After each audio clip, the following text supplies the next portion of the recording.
Hello. Hi guys. कल देखिए हमने कहाँ तक पढ़ा था। कल हमने बेसिकली पढ़ा था इक्वेशन के बारे में कि इक्वेशन किस तरीके से लिखते हैं। रिएक्शन जो होती है उसे अगर अपन सिंबल फॉर्म में रिप्रेजेंट करते हैं तो उसे हम इक्वेशन कहते हैं। और इक्वेशन लिखने के कुछ तरीके थे जो हमने पढ़े थे कि उसके अंदर एक रिएक्टेंट होता है जो लेफ्ट हैंड साइड लिखा जाता है, प्रोडक्ट राइट हैंड साइड लिखा जाता है। रिएक्टेंट दो या दो से ज़्यादा होते हैं तो उनको अपन किस में लिखते हैं, प्लस साइन यूज़ करते हैं। प्रोडक्ट के अंदर भी यही आता है कि दो या दो से ज़्यादा होते हैं तो उनके बीच में प्लस साइन यूज़ करते हैं। रिएक्टेंट क्या होते हैं? रिएक्टेंट जनरली वो होते हैं जो रिएक्शन के स्टार्ट करने के टाइम अपन जो सब्सटेंस लेते हैं, रिएक्टेंट के रिएक्शन की वजह से जो न्यू सब्सटेंस फॉर्म होते हैं उन्हें हम क्या कहते हैं, प्रोडक्ट कहते हैं। ये चीज़ें हमने कहाँ पढ़ी थी?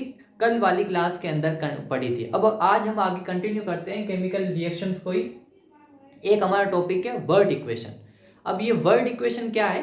वर्ड इक्वेशन जनरली अपन किसे कहते हैं? जब हम केमिकल रिएक्शन को वर्ड के अंदर रिप्रेजेंट करते हैं तो उसे अपन क्या कहते हैं, वर्ड इक्वेशन कहते हैं। जैसे यहाँ पे देखिए एक एग्जांपल दिया हुआ है, जैसे मैग्नीशियम ऑक्सीजन के साथ रिएक्ट करके क्या बनाता है, मैग्नीशियम ऑक्साइड बनाता है। कल देखिए, कल वाले टॉपिक के अंदर हमने क्या लिखा था, बेसिकली सिंबल के फॉर्म में रिप्रेजेंट किया था।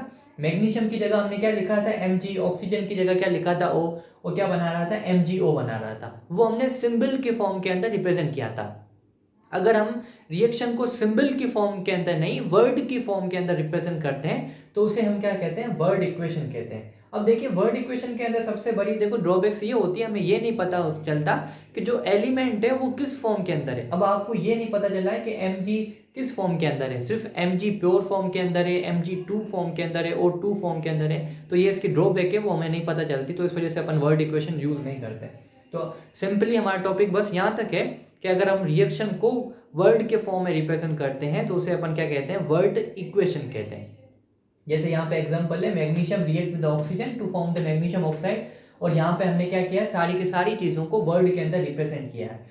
जो चीज़ें हमने इनिशियली ली उन्हें हम क्या कहते हैं, रिएक्टेंट कहते हैं। जो इनकी वजह से जो हमारा बनता है उन्हें हम क्या कहते हैं, प्रोडक्ट कहते हैं। यहाँ पे हमारा क्या बना है, मैग्नीशियम ऑक्साइड बना है जो हमारा एक प्रोडक्ट है। अब उसके बाद देखिए नेक्स्ट टॉपिक है बैलेंस केमिकल इक्वेशन। अब बैलेंस केमिकल इक्वेशन का देखो टॉपिक से ही हमें पता चल जाता है, ऐसी इक्वेशन जो बैलेंस हो तो उसे हम क्या कहते हैं, बैलेंस केमिकल इक्वेशन। अब बैलेंस है, कैसे बैलेंस हो, तो बैलेंस, जो बैलेंस केमिकल इक्वेशन टॉपिक पढ़ने से पहले हमारा एक और टॉपिक है वो हमें पढ़ना पड़ेगा, वो है law of conservation of mass. तो देखो तीन चार लॉ है कंजर्वेशन से रिलेटेड, हमारे यहाँ पे यही पढ़ना है, law of conservation of mass. तो law of conservation of mass क्या कहता है, ये एक फंडामेंटल यूनिवर्सल लॉ है और हर जगहों के ऊपर अप्लीकेबल होता है। ये कहता है मास के ऊपर अप्लीकेबल होता है जनरली, कि मास के neither be created nor be destroyed, just change from one form to another form. Mass होता है कभी भी किसी सब्सटेंस का वो डिस्ट्रॉयड नहीं हो सकता, वो बस अपने एक फॉर्म से दूसरी फॉर्म के अंदर चेंज होता रहता है।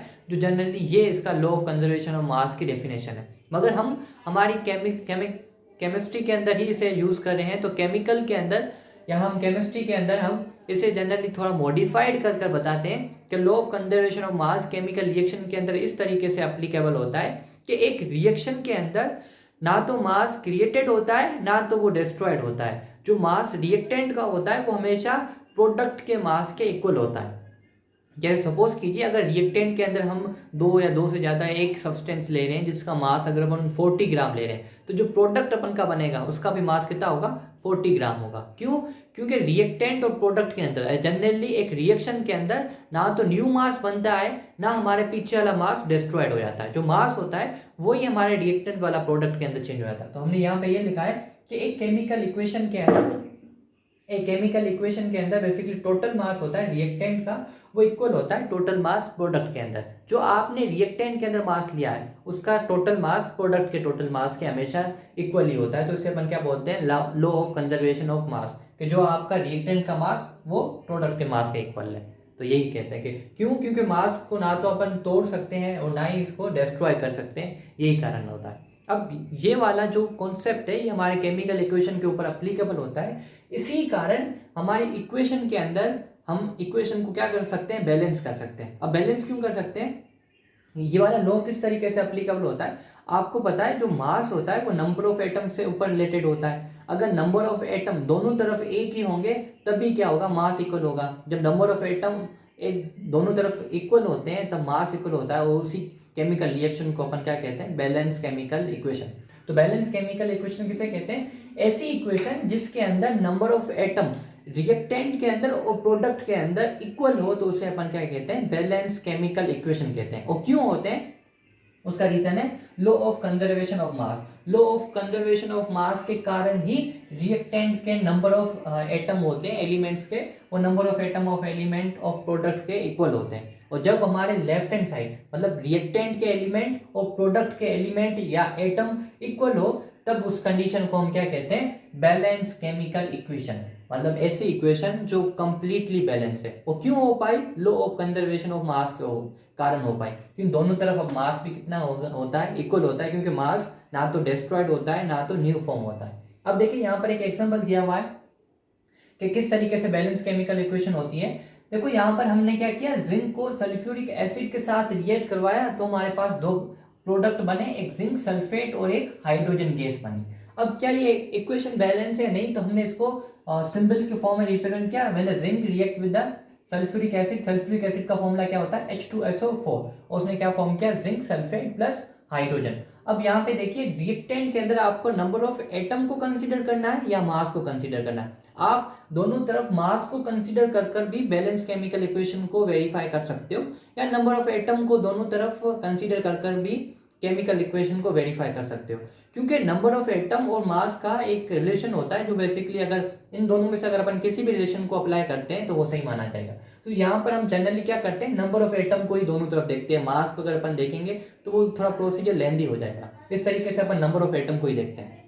मगर एक चीज याद रखना है कि जो आप नंबर ऑफ एटम एक एलिमेंट के रिएक्टेंट साइड ले रहे हो, उसी ही एलिमेंट के नंबर ऑफ एटम आपको प्रोडक्ट साइड लेने हैं। ऐसे नहीं आप एक तरफ कोई एक एटम उठा रहे हो, दूसरी तरफ दूसरा एटम उठाना। जैसे यहाँ पे हम समझाते हैं, एक्सप्लेन करते हैं कैसे।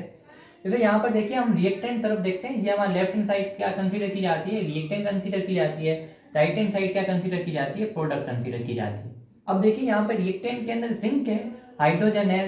रिएक्टेंट के अंदर क्या क्या है, देखो एक जिंक एटम आ रहा है, एक हाइड्रोजन एटम आ रहा है, एक सल्फर आ रहा है और एक ऑक्सीजन आ रहा है। सबसे पहले अपन जिंक को उठाते हैं। अब देखिए जिंक के इस रिएक्टेंट साइड कितने एटम है, देखो एक ही एटम है, तो हमने क्या लिख दिया, एलिमेंट जिंक, और number of element on left hand side मतलब रिएक्टेंट साइड कितने हैं, एक है। हाइड्रोजन के देखिए कितने, दो एटम है, तो हमने क्या लिख दिया, दो हाइड्रोजन के एटम है। सल्फर के कितने एटम है, एक है, तो हमने एक रख दिया। ऑक्सीजन कितने, 4 है, तो हमने यहाँ पे कितने रख दिए, 4 रख दिए। तो जो ये हमारे को नंबर्स या डेटा में लिए, ये डाटा बेसिकली किस चीज के बारे में बता रही है, लेफ्ट हैंड साइड या रिएक्टेंट की इंफॉर्मेशन दे रही है कि रिएक्टेंट के अंदर नंबर ऑफ एटम कितने।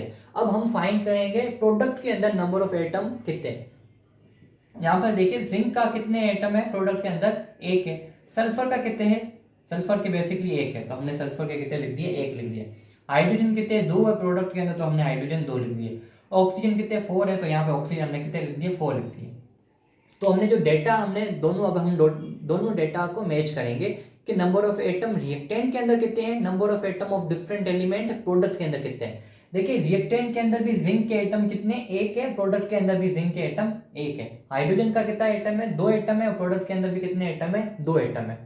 सल्फर के रिएक्टेंट के अंदर भी एक एटम है और प्रोडक्ट के अंदर भी एक एटम है। ऑक्सीजन के रिएक्टेंट के अंदर बेसिकली 4 एटम है और प्रोडक्ट के अंदर कितने हैं, 4 एटम है। तो देखो यहाँ पर दोनों के अंदर सिमिलरिटीज मिल रही है कि जितने एटम हमारे रिएक्टेंट के अंदर है, उतने के उतने एलिमेंट हमारे, या उतने के उतने एलिमेंट्स के नंबर हमारे प्रोडक्ट के अंदर है।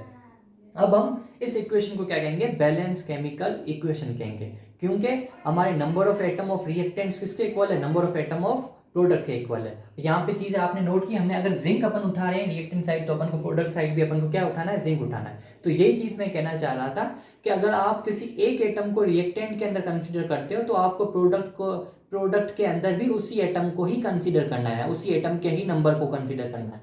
देखिए यहाँ पर अगर हमने जिंक को उठाया है रिएक्टेंट के अंदर, तो प्रोडक्ट के अंदर भी अपन किसको उठाएंगे, जिंक के एटम को ही उठाएंगे, ना कि किसी और एटम को हम कंसीडर करेंगे। तो इस तरीके से अपन को मिलता है, या इस तरीके से अपन को पता चलता है कि कोई इक्वेशन बैलेंस है या नहीं है। इन द केस अगर इक्वेशन बैलेंस नहीं होती, तो उसे अनबैलेंस इक्वेशन को कैसे बैलेंस किया जाता है, ये हमारा नेक्स्ट टॉपिक है। अपन फर्दर कंटिन्यू करते हैं। तो आई होप सो कि आपको यहाँ तक समझ में आ गया होगा।